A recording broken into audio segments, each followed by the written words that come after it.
वहीं कोरोना पर यूपी सरकार की ब्रीफिंग हो रही है, आपको सुनाते हैं।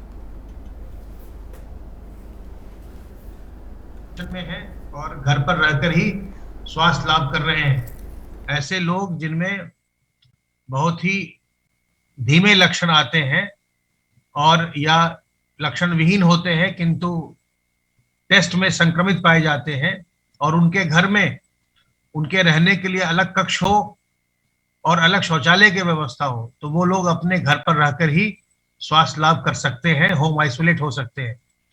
जिनमें ज्यादा लक्षण हो या जो लोग अधिक उम्र के हैं और या फिर पहले से कोई कोमॉर्बिडिटी है, उन्हें अस्पताल में दाखिल होना चाहिए और चिकित्सकों की देखरेख में अपना इलाज करवाना चाहिए। अगर आपके पास अलग कक्ष और शौचालय की व्यवस्था नहीं है, तब भी आपको अपने घर के अन्य लोगों को संक्रमण से बचाने के दृष्टिकोण से अस्पताल में भर्ती होना चाहिए। संक्रमण को नियंत्रित करने के लिए सर्विलांस की कार्रवाई निरंतर चल रही है और सर्विलांस की कार्रवाई के अंतर्गत 2,35,227 इलाकों में 5,73,620 टीम दिवस के माध्यम से अब तक 3,35,50,687 घरों का सर्विलांस किया गया है और इनमें रहने वालों की संख्या 16,19,58,407 है। वैक्सीनेशन का कार्य निरंतर चल रहा है और जो लोग भी 45 वर्ष या उससे अधिक उम्र के हैं, उनके वैक्सीनेशन का कार्य निरंतर किया जा रहा है। जो फ्रंटलाइन वर्कर या हेल्थ केयर वर्कर अपना सेकेंड डोज नहीं ले पाए हैं, उनके सेकेंड डोज का भी कार्य वैक्सीनेट करने का कार्य किया जा रहा है। आप लोगों से मेरा अनुरोध होगा कि वैक्सीनेशन जरूर करवाएं, अपने नजदीकी सेंटर में जाकर टीके की डोज जरूर लें। ऐसा देखा गया है कि जिन लोगों ने टीकाकरण करा रखा है, अगर उनमें से कुछ लोग, नाम मात्र के लोग अगर संक्रमित हुए भी हैं, तो उनमें सिवियरिटी नहीं आई है, उनकी स्थिति में कोई ऐसी जटिलता नहीं आई है जिससे कि उन्हें हॉस्पिटलाइज होना पड़े या उनके साथ कोई परेशानी हो। अधिकांश लोग जो वैक्सीनेशन के बाद देखे गए, जो हेल्थ केयर वर्कर्स या फ्रंटलाइन वर्कर्स जिनमें इन्फेक्शन हुआ, पहले तो नहीं के बराबर लोगों में हुआ और जिनमें हुआ वो भी बहुत जल्दी, अधिकांश लोग बहुत जल्दी स्वस्थ हो गए। तो इसलिए वैक्सीनेशन जो है इस समय बहुत ही आवश्यक चीज है, इसको आप जरूर लें, जरूर वैक्सीन की डोज लें और जो भी सरकारी केंद्र हैं हमारे, वहां पर वैक्सीन 45 या उससे अधिक उम्र के लोगों को मुफ्त में दी जाती है।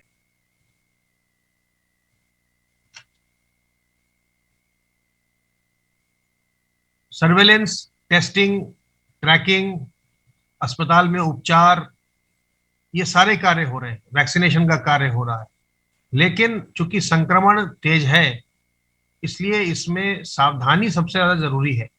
बहुत जरूरी है कि हम सावधान रहकर, सतर्क रहकर हम संक्रमण से बचें और इसके लिए अपने हाथ को बार बार साबुन पानी से साफ करिए, अपने मुंह और नाक को ढककर रखिए, मास्क से, रुमाल से, गमछे से, दुपट्टे से। घर के बाहर जाएं तो भी ढकें और अगर घर में बहुत सारे लोग हैं और आप अपने परिवारीजन के साथ भी बैठे हुए हैं, उस समय भी अपने मुंह और नाक को ढककर रखना उपयुक्त है। लोगों से 2 गज की दूरी बनाइए, कहीं भी भीड़ भाड़ वाली जगह में न जाइए, कहीं भी ऐसे कार्यक्रमों में न जाइए जहां बहुत लोग जमा हो रहे हों और ये आपको पता नहीं है कि कौन व्यक्ति संक्रमित हो सकता है, इसलिए लोगों से दूरी बनाए रखना बहुत आवश्यक है। ऐसे कार्यक्रमों का आयोजन भी न करें जिसमें भीड़ भाड़ जमा हो। इस समय संक्रमण को नियंत्रित रखने में सभी लोगों को अपना सहयोग करना है और विशेष करके जो हमारी ग्राम निगरानी समितियां हैं और जो हमारी मोहल्ला निगरानी समितियां हैं, उनके ऊपर बहुत बड़ी जिम्मेदारी है कि जो प्रवासी आ रहे हैं वो अपने होम क्वारंटाइन की अवधि जरूर पूरी करें, वो अपने घर में ही रहें, जांच कराएं और अगर लक्षण विहीन है तो कम से कम 1 सप्ताह अपने घर पर रहें। अगर लक्षण युक्त हैं तो कम से कम 14 दिन अपने घर पर क्वारंटाइन रहें।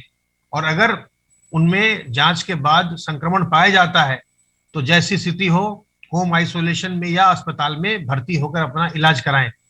तो हम और आप मिलकर के सहयोग करके इस संक्रमण को नियंत्रित रख सकते हैं। सावधान रहिए, सतर्क रहिए, संक्रमण से बचे रहिए, स्वस्थ रहिए और प्रसन्न रहिए।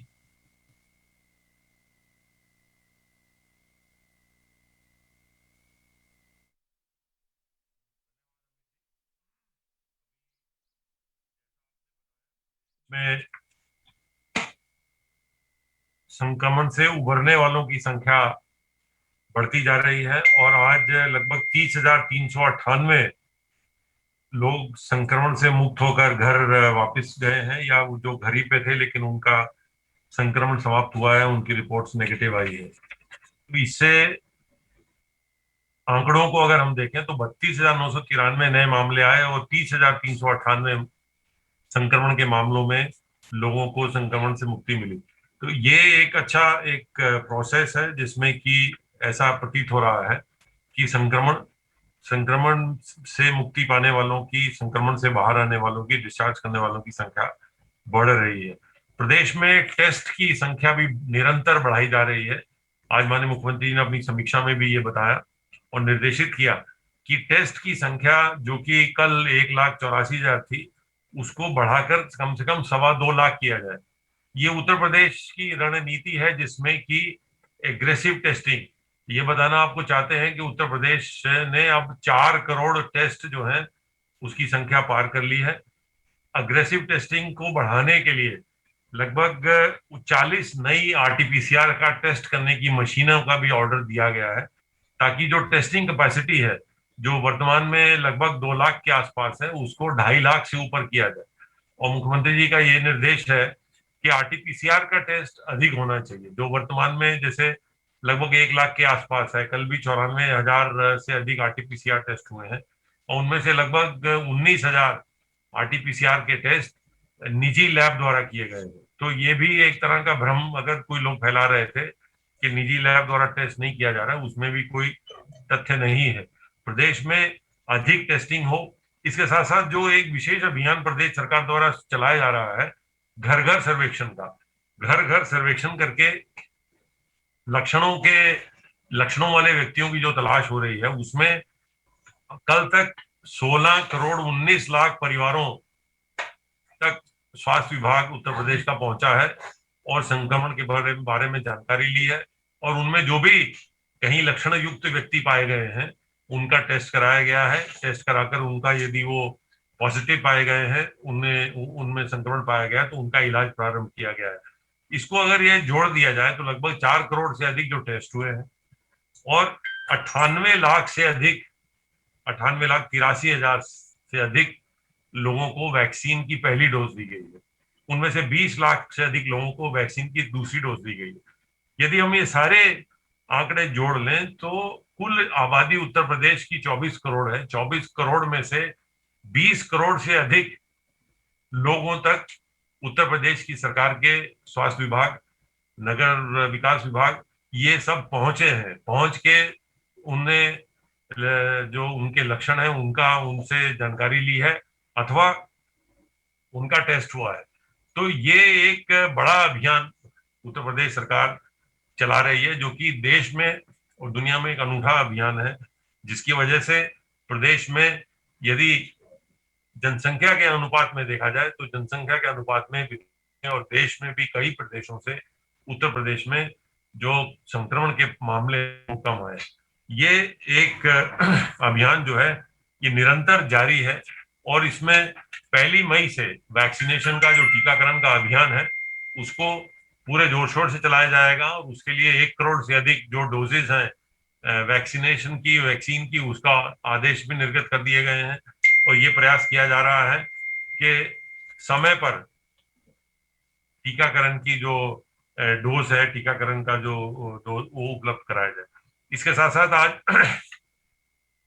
माननीय मुख्यमंत्री जी ने ये भी निर्देश दिए हर जिला मजिस्ट्रेट को और आयुक्तों को कि सेक्टर मजिस्ट्रेट की प्रणाली लागू की जाए कोरोना के पेशेंट्स के लिए भी, और हर सेक्टर मजिस्ट्रेट अपने अपने क्षेत्र में ये देखते रहें कि कहीं भी उनके क्षेत्र में कोई भी पेशेंट जो है वो अगर उसको अस्पताल की आवश्यकता है तो उसको तुरंत अस्पताल पहुंचाया जाए। एम्बुलेंस की संख्या बढ़ा दी गई है, प्रदेश में एम्बुलेंसेस समुचित मात्रा में उपलब्ध कराई गई हैं, परंतु यदि फिर भी कहीं कोई कठिनाई आती है तो इस सेक्टर मजिस्ट्रेट स्वयं अपने देखरेख में, पर्यवेक्षण में मरीज को अस्पताल तक पहुंचाएंगे। किसी भी दशा में कोई मरीज जो है उनको भटकने की आवश्यकता ना पड़े, सरकारी व्यवस्था ऐसी रहे कि वो मरीजों को अस्पताल पहुंचाए। उसके लिए सेक्टर व्यवस्था लागू करके सेक्टर व्यवस्था को, सेक्टर मजिस्ट्रेट को, जो हमारा इंटीग्रेटेड कंट्रोल कमांड सेंटर है उसके साथ जोड़ के ये एक सिस्टम व्यवस्था बनाने को कहा है, ताकि जहां कहीं भी कोई इस प्रकार का पेशेंट हो उसको कंट्रोल रूम के माध्यम से सरकारी अथवा निजी अस्पताल में पहुंचाया जा सके। जैसे पूर्व में ये घोषणा की जा चुकी है कि हर मरीज को अस्पताल में भेजा जाएगा, यदि सरकारी अस्पताल में जगह नहीं है, बेड नहीं है, तो उसे निजी अस्पताल में बेड उपलब्ध कराया जाएगा और उसका सारा खर्चा उत्तर प्रदेश सरकार उस निजी अस्पताल को उपलब्ध कराएगी। प्रदेश में ऑक्सीजन की मात्रा को बढ़ाए जाने की पूरी प्रयास सरकार द्वारा किया जा रहा है। यहाँ मैं बताना चाहूंगा कि प्रदेश में कल 550 मीट्रिक टन ऑक्सीजन की सप्लाई विभिन्न अस्पतालों में की गई है। उसके लिए लगभग 84 टैंकर उपलब्ध कराए गए हैं। आज भारत सरकार द्वारा और अडानी एंटरप्राइज द्वारा लगभग 8 नए और टैंकर उपलब्ध कराए गए हैं, जिससे कि ट्रांसपोर्टेशन की जो हमारी कैपेसिटी है, क्षमता है, वो लगभग 80 टन पर डे बढ़ जाएगी। ये उपलब्धता जो टैंकरों के माध्यम से ऑक्सीजन की उपलब्धता है, ये अब निरंतर प्रतिदिन बढ़ती रहेगी।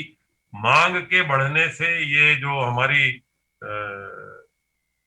ऑक्सीजन है उसकी उपलब्धता को भी बढ़ाने का पूरा प्रयास किया गया है। और जैसा मैंने बताया, कल दिन में लगभग 550 मीट्रिक टन ऑक्सीजन प्रदेश में विभिन्न अस्पतालों को सप्लाई की गई है और इसकी मात्रा प्रतिदिन बढ़ाई जा रही है। इसके साथ साथ एक लॉन्ग टर्म प्लानिंग के लिए प्रदेश सरकार द्वारा, जैसा पहले आपको बताया था, लगभग 39 अस्पतालों में जो हवा से ऑक्सीजन बनाने वाली व्यवस्था है उसके प्लांट के आदेश दे दिए गए हैं। उनमें कुछ भारत सरकार मदद कर रही है, कुछ प्रदेश सरकार द्वारा अपने बजट से दिया गया है। इसके अतिरिक्त पीएम केयर फंड से भी प्रदेश में 46 जिलों में ये इस प्रकार के ऑक्सीजन प्लांट स्थापित करने की योजना भारत सरकार द्वारा मांगी गई है, जिसे उन्हें उपलब्ध कराया गया है और इसका अनुश्रवण जल्दी से किया जा रहा है। इसके साथ साथ लगभग 54 ऐसे निजी निवेशक भी सामने आए हैं जो कि अपना ऑक्सीजन प्लांट लगाना चाहते हैं। उनके लिए स्थान और उनके लिए अस्पताल का जो है चिन्हीकरण वो किया जा रहा है और जल्दी ही उनको चिन्हित करके उनको लिंकअप किया जाएगा। प्रदेश सरकार द्वारा नए उद्योगों की स्थापना के लिए जो भी सुविधाएं उपलब्ध कराई जा रही हैं वो इन ऑक्सीजन प्लांट को भी उपलब्ध कराई जाएंगी, जिनमें कि जो है पूंजीगत अनुदान, इंटरेस्ट सब्सिडी, ये सभी सुविधाएं शामिल है। उनसे संपर्क करके उनको सूचनाएं उपलब्ध कराई जा रही हैं और जल्दी ही उनके स्थानों का तय करा के उनका भी निर्माण कराया जाएगा। माननीय मुख्यमंत्री जी अपने इस अभियान में पूरे जो हमारे इस अभियान से जुड़े हुए समाज के विभिन्न वर्ग हैं उनसे लगातार वार्ता और संवाद स्थापित करके उनके सुझावों को भी आमंत्रित करके उनकी कठिनाइयों को भी जानकारी लेकर इसमें आगे प्रभावी योजना बनाने पे भी काम कर रहे हैं। उसके क्रम में आज माननीय मुख्यमंत्री जी जो है पूरे प्रदेश के इंडियन मेडिकल एसोसिएशन के सदस्यों, नर्सिंग होम एसोसिएशन के सदस्यों, निजी अस्पतालों के डायरेक्टर्स, सीएमएस डायरेक्टर, सबसे आज वर्चुअल वार्ता करेंगे। कल जो है पूरे प्रदेश में जो ग्रामीण और शहरी क्षेत्रों में निगरानी समितियां जो सेटअप की गई हैं, निगरानी समितियां नियुक्त की गई हैं, उन निगरानी समितियों से कल वार्ता करेंगे। परसों पूरे प्रदेश के आयुष के डॉक्टरों से वार्ता करेंगे, क्योंकि आयुष के जो कई इलाज हैं, काढ़ा और योग, इस तरह के जो इलाज हैं, उनसे भी मरीजों को बहुत लाभ मिलता है इस बीमारी में, उनसे भी माननीय मुख्यमंत्री जी वार्ता करेंगे। इस प्रकार ये व्यवस्थाएं प्रदेश सरकार द्वारा कराई जा रही हैं। इसके साथ साथ ये भी अवगत कराना है कि कोरोना के बीमारी के बावजूद, संक्रमण के बावजूद प्रदेश सरकार किसानों के हित में उनसे गेहूं खरीद का जो हमारा कार्यक्रम है वो तेजी से चल रहा है। और कल तक लगभग 8,55,000 मीट्रिक टन, लगभग 85 लाख क्विंटल गेहूं जो है वो खरीदा जा चुका है 1975 रुपए प्रति क्विंटल के हिसाब से। और ये अभियान तेजी से चल रहा है। माननीय मुख्यमंत्री ने सभी जिलाधिकारियों और आयुक्तों को भी निर्देशित किया है कि वह स्वयं और अपने अधीनस्थों के माध्यम से इन क्रय केंद्रों का निरीक्षण कराते रहें। कहीं पर किसी किसान को किसी प्रकार की कोई परेशानी नहीं आनी चाहिए। पहली बार लगभग 150 केंद्र किसान उत्पादक संगठनों के माध्यम से खोले गए हैं।